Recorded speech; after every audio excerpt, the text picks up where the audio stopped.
I, we, you, हे, शे, eight आणि दे. स्टुडंट्स, हे इंग्लिशचे प्रोनाउन्स आहेत, यांनाच आपण सर्वनाम म्हणतो.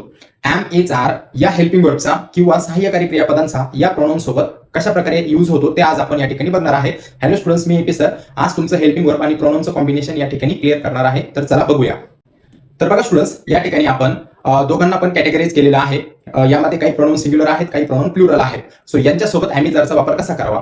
तर लक्षात ठेवा स्टुडंट्स, आयच्या सोबत नेहमी एमचा वापर करावा, वीच्या सोबत नेहमी आरचा वापर करावा, यूच्या सोबत आणि दुसऱ्या यूच्या सोबत दोघांच्याही सोबत नेहमी आरचाच वापर होतो. हे, शी, इट असेल तर नेहमी इजचा वापर होतो आणि ते असेल तर नेहमी आरचा वापर होतो. स्टुडंट्स, यांना सेंटेन्समध्ये म्हणजे वाक्यात उपयोग करून बघूया. जसे की आय एम प्लेइंग, ओके, मी खेळत आहे.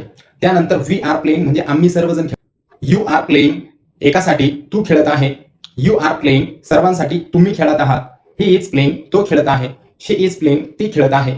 आता बघा स्टुडंट्स, इट साठी आपण प्लेइंग नाही घेणार, कारण प्लेइंग ही ह्युमन्स किंवा मनुष्यांची एक क्रिया आहे, खेळण्याची क्रिया आहे आणि इटला आपण मनुष्यासाठी वापरत नाही, मनुष्य सोडून इतर सर्वांसाठी वापरतो. सो आपण या ठिकाणी बर्ड साठी वापरूया. इट इज फ्लाइंग म्हणजे तो उडत आहे. दे आर प्लेइंग, ओके, ते सर्वजण खेळत आहे. सो अशा प्रकारे स्टुडंट्स आपण यांना वाक्यामध्ये पण वापर केलेला आहे. सो अशा प्रकारे तुम्ही पण या हेल्पिंग वर्ब्सला या प्रोनाउन सोबत अशा प्रकारे यूज. काही एक्झाम्पल देतो स्टुडंट्स, सॉल्व्ह करण्याचा प्रयत्न करा. जसे की डॅश इज सिंगिंग आणि दुसरं एक्झाम्पल डॅश आर सिंगिंग. आता या ठिकाणी योग्य प्रोनाउनचा वापर तुम्हाला करायचा आहे स्टुडंट्स. सो व्हायचा असेल इंग्लिशमध्ये टॉपर तर फॉलो एपी सर. थँक्यू.